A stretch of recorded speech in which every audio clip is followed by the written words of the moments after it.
Hi, I'm Shaun from Advance. Today I'm joined by John Chaplin, tax partner at BDO. John's joining us today to talk about legislation changes that are coming our way in our sector, primarily the umbrella legislation regarding joint and several liability that's going to kick into play in April 2026. Thank you, Shaun. The reason for the legislation is, I think, to be perfectly honest, HMRC and Treasury have got a little bit fed up with certain non-compliant practices in the contingent worker sector.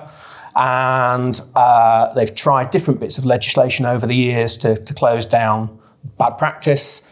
And it's not worked as well as it should do. So now what they're doing is they're bringing in some legislation which gives a joint and several liability for other parties in the supply chain.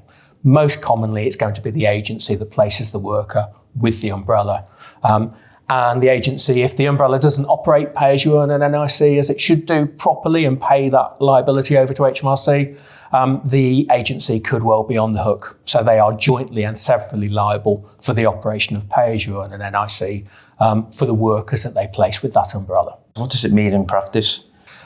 In practice, if the umbrella is operating pay-as-you-earn and NIC fully, it will mean no difference at all to anybody because the taxes have been paid, HMRC are getting what they expect, etc., etc.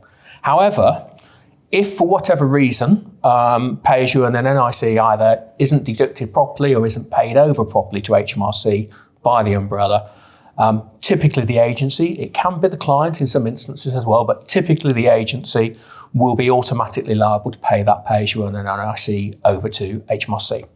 In practice, what that will mean is that if the agency won't get a bill for an umbrella's liability if the umbrella's a couple of days late in paying its pay-as-you-earn and NIC remittances.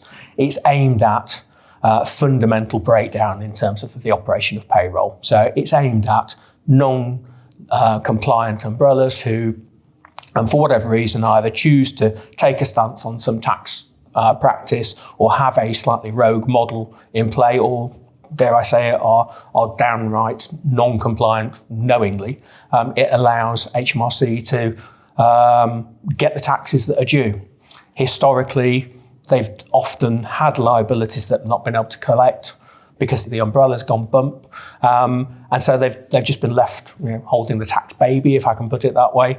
Now they're able to go after the agency and say, they're your workers, we want the pay-as-you-earn from you, please.